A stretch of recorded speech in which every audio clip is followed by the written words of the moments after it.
Captain Dongmin Lee stared at the view screen of his ship, the Soul's Pride. The stars looked peaceful today, just like they had for the past 150 years. His crew was busy checking their trading cargo and diplomatic reports. They were heading to the Vorthak Empire's border station for another routine meeting. "Captain," said his communication officer, "we're getting a distress signal." Dongmin turned in his chair. "From who?" "It's a Vorthak military ship. Their engines are failing, and they need help with repairs." The captain nodded. This was normal for humans. They always helped other species when they could. It was what made them good at diplomacy and trade. "Set course for their location. Tell them we're coming to help." The Soul's Pride was not a big ship.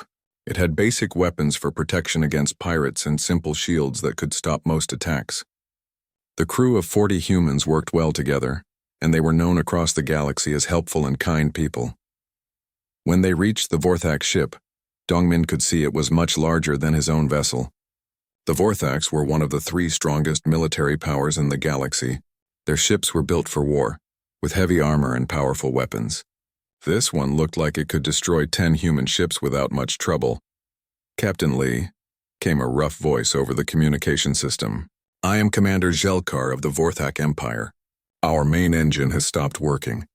Can your people help us fix it?" "Of course, Commander," Dongmin replied. "We'll send our engineering team over right away." The human engineers took their basic tools and went to the Vorthak ship. Dongmin watched them work through the video link. The Vorthak engine was much more advanced than human technology, but his people were smart. They found the problem quickly and fixed it using simple methods. Commander Zhelkar was a large alien with gray skin and sharp teeth.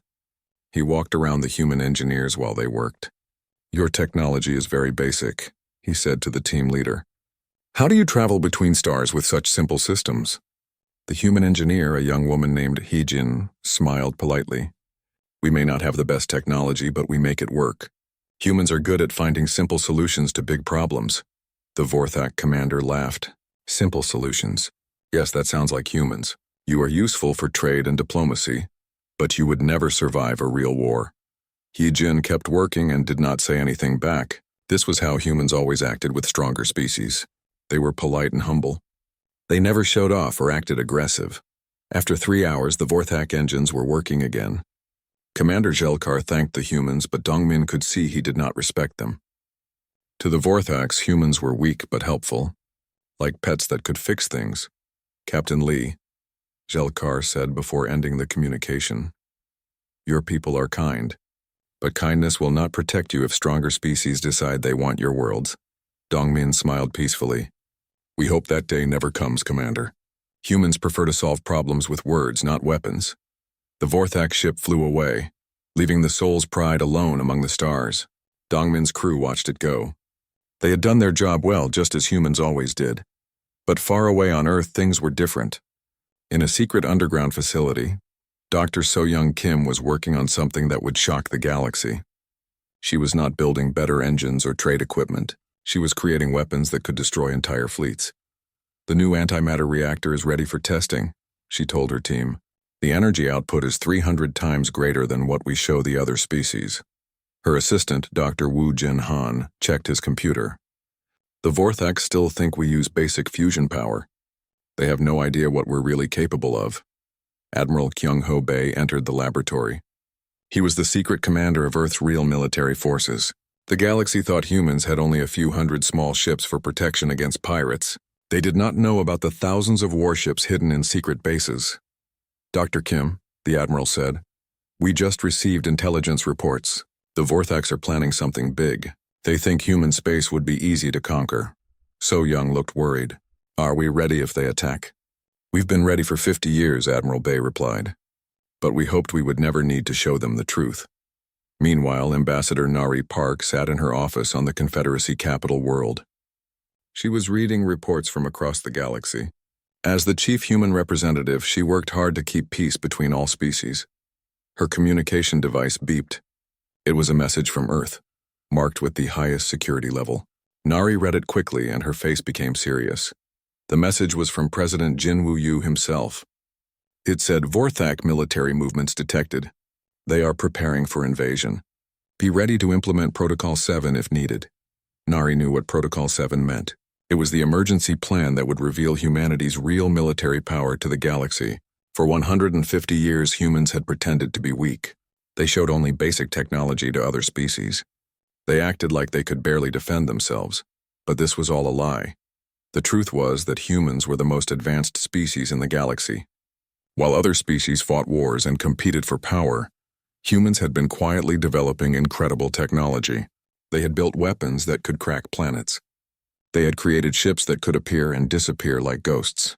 They had AI systems that could think faster than any alien mind. The galaxy thought humans were peaceful because they chose to be peaceful. They thought humans were weak because humans let them think that. But if someone forced humans to fight, they would discover that Earth's children were the most dangerous species that had ever existed. Nari looked out the window at the alien cityscape. Soon everything might change. The peaceful galaxy that humans had helped create might be about to end. But if the Vorthax wanted war, they would learn why humans had really stayed quiet for so long. It was not because they were weak. It was because they were too strong and they knew it. 3 weeks after Captain Dongmin Lee helped the Vorthak ship, strange reports began coming from across the galaxy. Vorthak military fleets were moving toward human space. The aliens said they were just doing training exercises, but everyone could see what was really happening. Ambassador Nari Park sat in the Galactic Confederacy meeting hall, watching the other species debate. The Zilani and Krill representatives talked about trade agreements while Vorthak fleets gathered at human borders. The Vorthak Empire has the right to move their ships where they want, said Ambassador Theclon from the Zilani hegemony. His blue skin sparkled under the meeting hall lights. Humans should not worry about simple military exercises. Nari stood up calmly.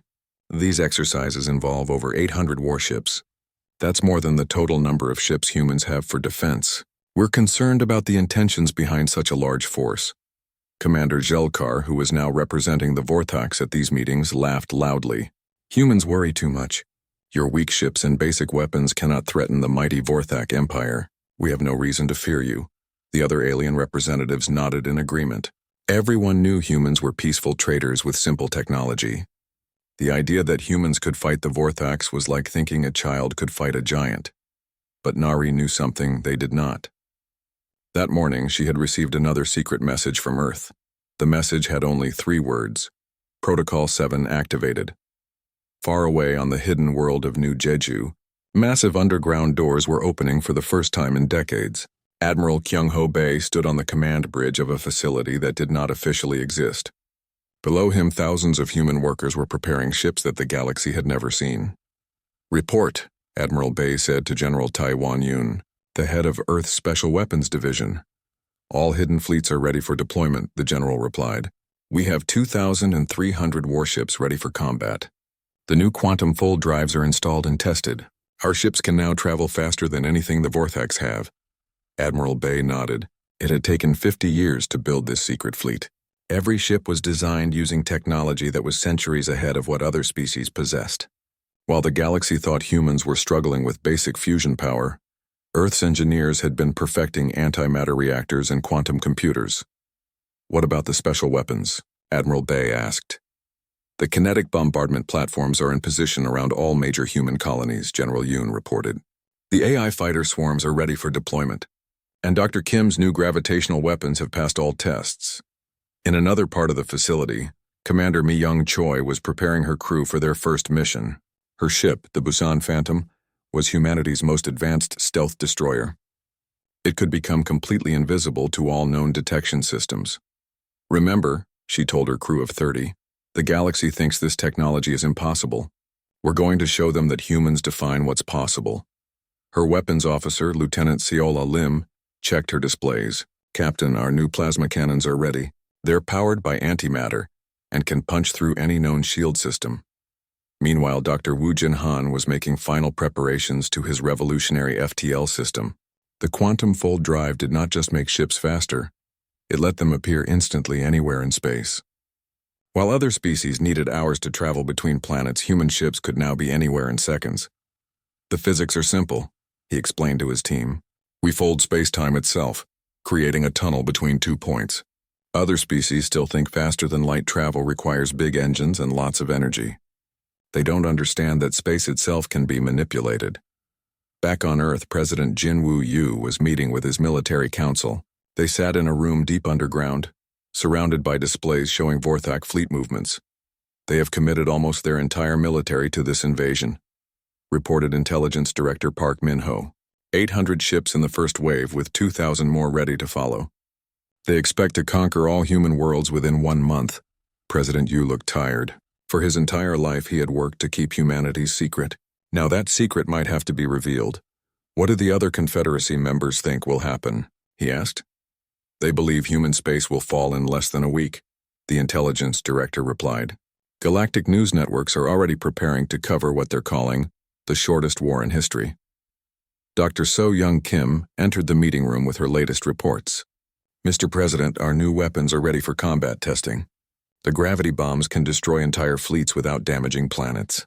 The quantum disruptors can shut down any electronic system instantly. The President sighed deeply. For 150 years, we've avoided this moment. We chose to appear weak so that stronger species would leave us alone. We shared only basic technology so no one would see us as a threat.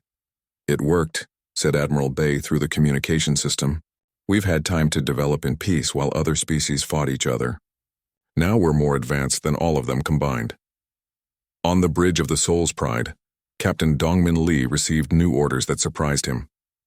Instead of continuing his diplomatic mission, he was told to return to Earth immediately.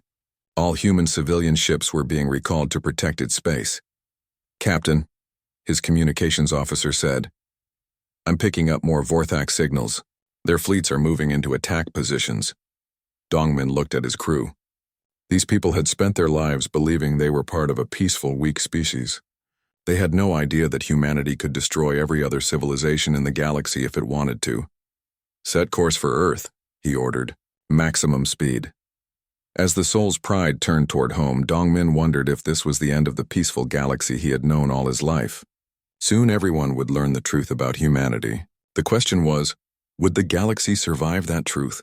In the Vorthak Empire, military commanders were celebrating their coming victory. They had studied human defenses for months and found them laughably weak. Human ships were small and slow. Human weapons were basic plasma cannons that could barely scratch Vorthak armor. Human shields were so simple that Vorthak children could build better ones. The humans will surrender after we destroy their first colony, Commander Jelkar told his officers. They have no real military. This will not be a war. It will be a conquest. But as the Vorthak fleets prepared for their attack, hidden sensors throughout human space were watching them.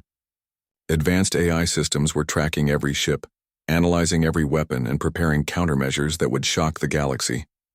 The storm was coming, and humanity was ready. The attack began at dawn on New Busan, a peaceful human colony world with 2 million people. Commander Jelkar led the first Vorthak battle group of 80 warships toward the planet. Intelligence reports said the humans had only 5 small patrol ships protecting the world. This will be over in an hour, Jelkar told his fleet commanders through the communication system. After we destroy their defenses, the humans will see how hopeless resistance is. Galactic news networks were broadcasting live coverage of what everyone expected to be humanity's quick defeat. Reporters from across the Confederacy had gathered to witness the shortest war in galactic history.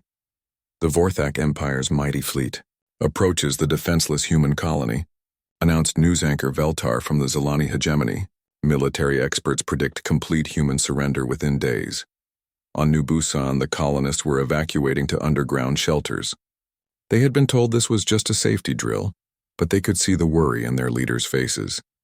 Above them, the 5 human patrol ships moved into position, looking tiny against the approaching Vorthak fleet. But something strange happened as the Vorthaks entered the New Busan system. Their sensors detected the 5 expected human ships, but then something else appeared on their screens, a ship that had not been there seconds before. Commander Mi Young Choi sat on the bridge of the Busan Phantom, watching the Vorthak fleet through her advanced detection systems.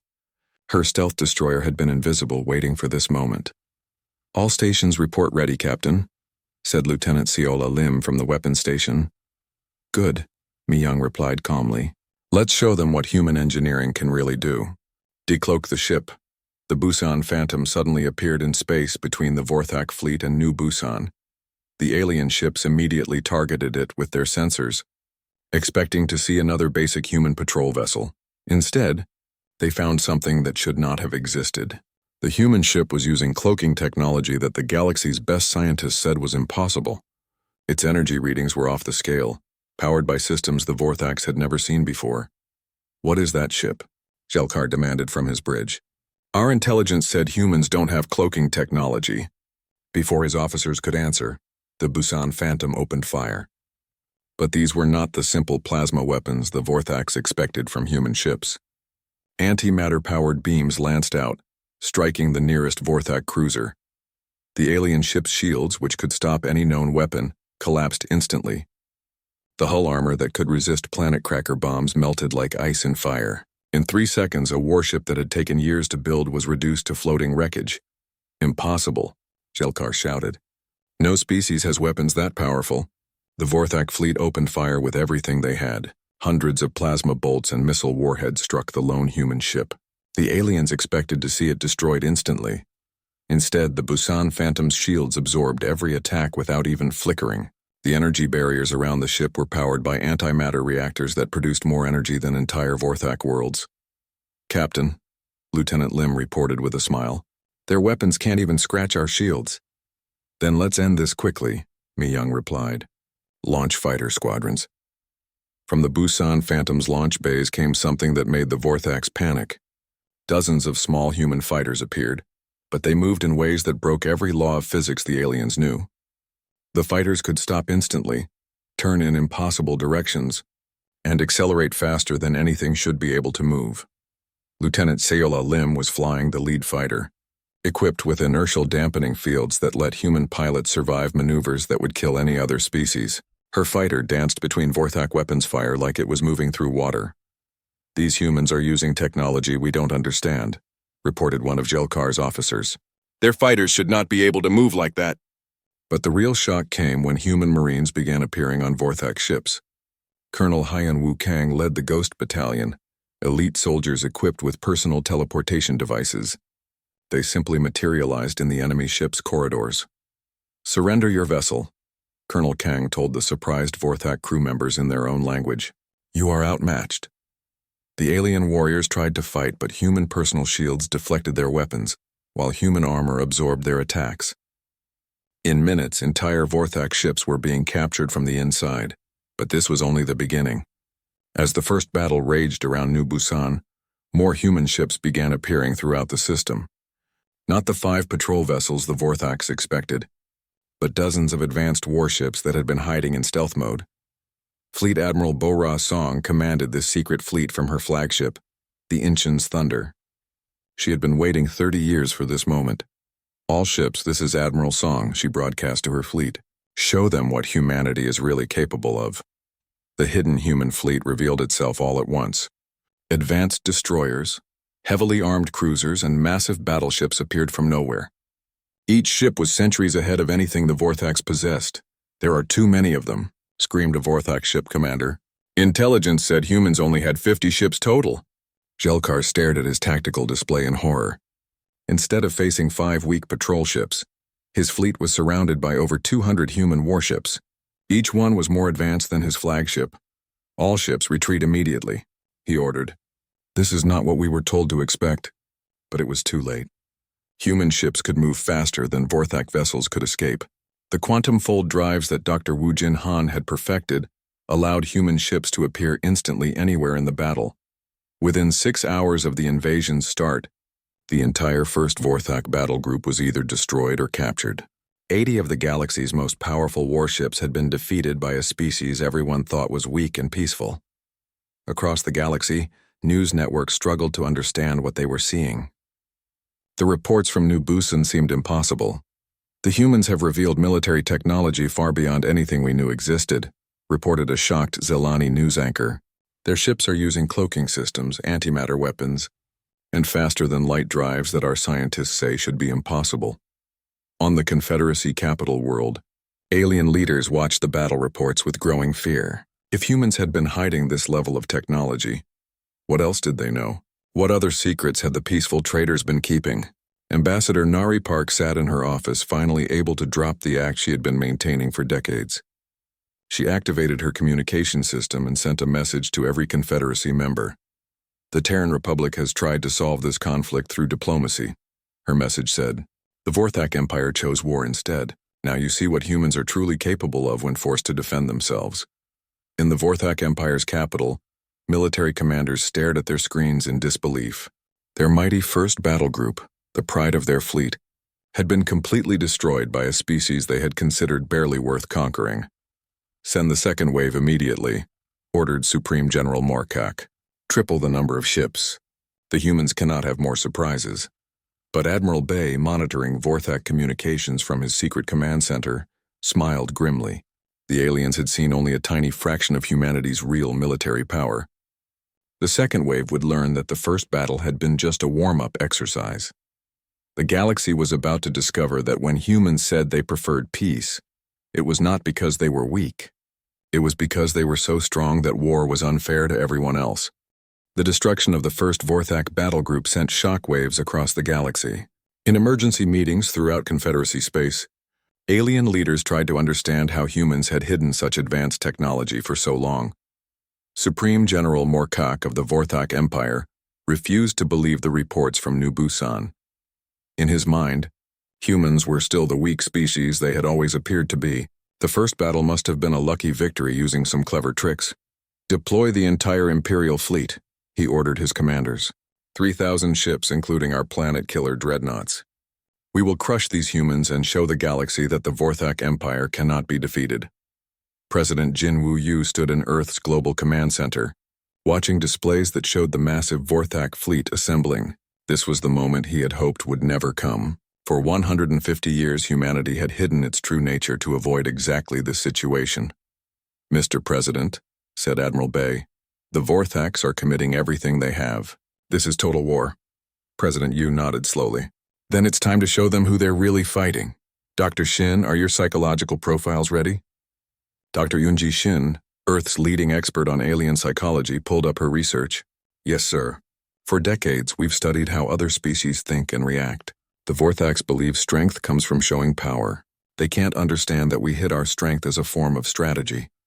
The President activated the galaxy-wide communication system. Every world in Confederacy space would receive his message simultaneously. People of the galaxy, he began, speaking calmly but firmly. For 150 years, the Terran Republic has been a member of your Confederacy. We have traded fairly, helped in disasters, and worked for peace between all species. On alien worlds throughout known space, billions of beings stopped what they were doing to listen to the human leader. We chose to share only basic technology with you. President Yu continued. We presented ourselves as a peaceful species with simple capabilities. This was not because we were weak. It was because we were strong, and we understood that strength must be used wisely. In the Vorthak capital, Supreme General Morkak laughed at the humans' words. Lies and propaganda. Humans are trying to frighten us with empty threats, but President Yu was not finished. The Vorthak Empire has chosen war over peace. They believe humans are easy prey. Today they will learn the truth about Earth's children. The massive Vorthak fleet reached human space with overwhelming force. 3,000 warships, including 100-kilometer-long dreadnoughts carrying planet-destroying weapons, moved toward Earth's core worlds. Every alien military expert agreed that no species could survive such an attack. Captain Sai-Wu Moon stood on the bridge of humanity's flagship, the Incheon's Thunder. His ship was 10 times larger than anything the galaxy had seen humans build, bristling with weapons that operated on principles alien scientists had never imagined. Captain, his tactical officer reported, Vorthak forces are entering the Sol system. They're targeting Earth directly. Captain Moon activated his ship's communication system. This is Captain Moon of the Terran Defense Forces. Vorthak Fleet, you are ordered to withdraw immediately or face the consequences. Commander Zelkar, who had survived the first battle and now led part of the massive second wave, responded with contempt. Humans, you got lucky once. Your tricks will not work against our full military might. Prepare to watch your homeworld burn. I warned you, Captain Moon replied sadly. What happened next made the Battle of New Busan look like a small skirmish. From hidden bases throughout the solar system, Humanity's true fleet emerged. Not hundreds of ships, but thousands. Massive vessels that dwarfed even Vorthak dreadnoughts appeared from stealth mode around the alien fleet. But these were not just more advanced versions of known technology. Human ships began demonstrating capabilities that broke every scientific law the galaxy understood. Kinetic bombardment weapons fired projectiles that moved at significant fractions of light speed, punching through Vorthak armor like paper. AI-controlled drone swarms launched from human ships, each drone thinking faster and more cleverly than the best alien tactical computers. Dr. So Young Kim's gravitational weapons were the most shocking of all. They could create miniature black holes that pulled Vorthak ships apart, or gravity wells that crushed entire squadrons into metal spheres. "How are they doing this?" screamed a Vorthak ship commander as his dreadnought was torn apart by gravitational forces. "This technology should not exist." Captain Moon's flagship demonstrated the most advanced human engineering. The engine's thunder possessed weapons that could manipulate space-time itself. Enemy ships simply ceased to exist as the fabric of reality around them was twisted into impossible shapes. But the most terrifying revelation was not the weapons. It was the strategy. Admiral Bay appeared on every screen in the Vorthak fleet simultaneously. Behind him, displays showed detailed plans of every Vorthak military base, every secret weapon, every strategic resource. "For 150 years, Admiral Bay said, human traders and diplomats have visited your worlds. You thought they were simple merchants and negotiators. They were intelligence agents gathering information about every species in the galaxy." The truth hit the Vorthak commanders like a physical blow. Every trade negotiation, every diplomatic meeting, every cultural exchange, humans had been studying their enemies the entire time. "We know the location of every Vorthak military facility," Admiral Bay continued. "We know your production capacity, your supply lines, your military codes, and your strategic weaknesses. You cannot hide from us because we have been watching you for over a century." Supreme General Moorcock stared at his communication screen in horror. "That's impossible. Our security is perfect. No one could have gathered that much information without us knowing." "Your mistake," Admiral Bay replied, "was thinking that peaceful traders were harmless. While you focused on building bigger weapons, we focused on understanding our potential enemies. Knowledge is the greatest weapon of all. Human forces did not just defend against the Vorthak invasion. They went on the offensive. Ships equipped with quantum fold drives appeared instantly in Vorthak space, striking military bases that the aliens thought were completely safe. The psychological warfare was as devastating as the physical attacks. Humanity had studied alien psychology for decades, and they knew exactly how to break their enemies' will to fight. Dr. Shin's predictions proved accurate. The Vorthaks, like most aggressive species, could only understand direct displays of power. When humans showed them technology centuries ahead of their own, the alien military began to collapse from sheer terror. Within 1 week of the second invasion, the mighty Vorthak Empire was suing for peace. They had lost 80% of their fleet and gained nothing except the knowledge that they had been completely outmatched from the beginning. The Vorthak Empire surrenders unconditionally, Supreme General Moorcock announced to the galaxy, his voice shaking with defeat and fear. But President Yu's response surprised everyone. "The Terran Republic does not seek conquest or revenge," he said in another galaxy-wide broadcast. "We wanted only to be left in peace. Now that peace is secure, we offer friendship to all species willing to accept it." The galaxy realized that humans had not revealed their true power to conquer. They had done it to protect themselves and end the threat of future wars.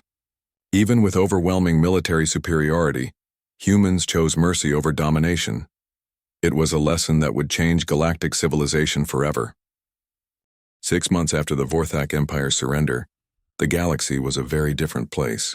The balance of power that had existed for thousands of years was gone, replaced by something no one had expected: human leadership based on choice rather than conquest. Secretary General Ye-Jin Cho sat in her new office on the Confederacy capital world.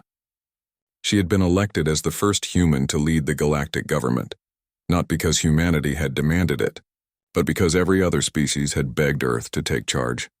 "The Krill Commonwealth is requesting our help with their energy crisis," her assistant reported.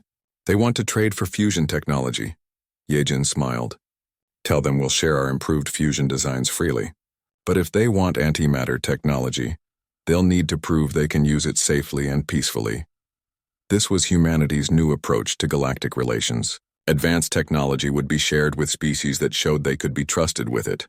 Those who proved themselves peaceful would receive even more advanced gifts. Marshal Dong-hyun Park, now the overall commander of Terran military forces, was meeting with former enemies who wanted to become allies. The Vorthak Empire's new leadership had asked for a defense treaty with humanity. "We understand now why you hid your strength," said General Velkos, who had replaced the disgraced Supreme General Morkak. "You were protecting the galaxy from itself. Species like ours would have tried to steal or destroy such technology out of fear." Marshal Park nodded. "That's exactly why we stayed hidden. Advanced weapons in the hands of aggressive species would have destroyed civilizations. We had to wait until the galaxy was ready to handle the truth. The economic changes were just as dramatic as the political ones. Human technology was revolutionizing every aspect of galactic life. Quantum computers that could solve problems in seconds were helping cure diseases on alien worlds. Antimatter reactors were providing clean energy to species that had been destroying their planets with pollution. Dr. So-Young Kim now led the Galactic Technology Sharing Initiative. Her job was to teach alien scientists human physics and engineering, but only to those who pass strict ethical tests. "The Zilani want to learn about our gravitational weapons," she told her team during their weekly meeting. "But their psychological profiles show they're still thinking in terms of military advantage over neighbors." "What do you recommend?" asked Dr. Woo Jin-han, who was now developing even more advanced transportation systems. "We teach them gravitational physics for peaceful purposes only," Dr. Kim replied. "Construction, mining, space exploration. The weapons applications will remain classified until they prove they can handle the responsibility." Captain Dongmin Lee, now promoted to admiral, was leading humanity's first joint exploration missions with alien crews. His ship, the New Soul, was crewed by humans, Vorthaks, Zilani, and Creel working together as equals. "Admiral," his Vorthak tactical officer reported, "we've discovered what appears to be an ancient civilization on the fourth planet.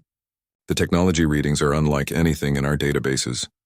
Admiral Lee considered this. Before the revelation of human capabilities, such a discovery would have led to competing claims and possible warfare between species. Now, with human leadership providing stability, it would be explored peacefully for the benefit of all. "Send the coordinates to Confederacy Science Command," he ordered. "We'll establish a joint research station with representatives from all member species." The most significant change was in how species viewed each other.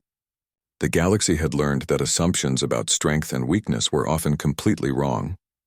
If humans could hide such advanced technology for so long, what other secrets might peaceful species be keeping?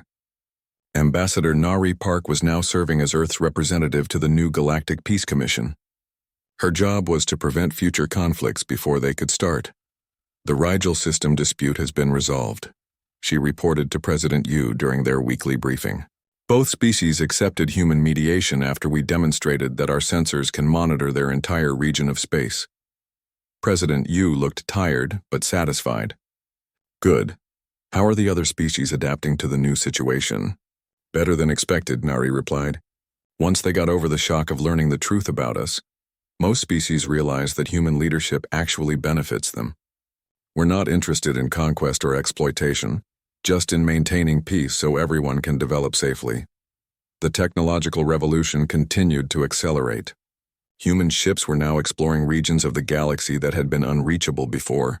The quantum fold drives that allowed instant travel were opening up vast new areas for colonization and research. Commander Mi-young Choi, now Admiral Choi, was leading these deep space missions. Her stealth ships could explore dangerous areas without risk, mapping threats and opportunities throughout the galaxy. "We've found evidence of at least 12 ancient civilizations that destroyed themselves with warfare," she reported to the Galactic Science Council. "Their abandoned worlds serve as reminders of what happens when advanced species choose conflict over cooperation." The former Vorthak territories were being rebuilt with human help. Instead of punishing their former enemies, humans were teaching them better ways to organize their society and use technology peacefully. Dr. Yoonji Shin was working with Vorthak social scientists to help their species overcome their aggressive instincts. "Violence was necessary for your survival on your harsh homeworld," she explained to them. But in space, cooperation is more effective than competition. The galaxy's economy was booming as human technology eliminated scarcity of energy and resources. Antimatter reactors could provide unlimited clean power. Molecular assemblers could create any needed materials. Poverty and want were becoming things of the past, but perhaps the most important change was psychological. Species that had spent millennia competing and fighting were learning to work together. The human example showed that true strength came from knowledge, cooperation, and restraint rather than from weapons and aggression. Captain Siwoo Moon, now Fleet Admiral Moon, was training the next generation of mixed-species crews. Human ships routinely carried alien officers, while alien vessels sought human advisors. Remember, he told his students, the goal is not to impose human ideas on other species. It's to help every species find their own path to peace and prosperity. On Earth, children were learning about the galaxy their parents had protected through secrecy and sacrifice. The hidden history of humanity's long preparation was now taught openly, along with the responsibility that came with great power. President Yu, now in his second term as leader of both Earth and the Galactic Confederacy, reflected on how much had changed. The peaceful galaxy that humans had wanted to protect was finally becoming real. We spent 150 years hiding our strength to avoid war, he said in his annual address to the galaxy. Now we can use that strength openly to prevent war from ever happening again. The Great Revelation had not just changed the balance of military power, it had changed how species thought about each other. The galaxy had learned that peaceful cooperation was not a sign of weakness but of wisdom.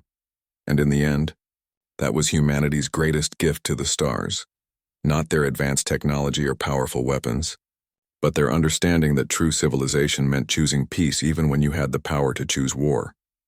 The galaxy was finally safe, not because the strongest species had conquered all the others, but because the strongest species had chosen to protect all the others instead. This was the real meaning of human strength, not the power to destroy, but the wisdom to preserve and protect. And that wisdom would guide the galaxy toward a future brighter than any species had ever dared to imagine.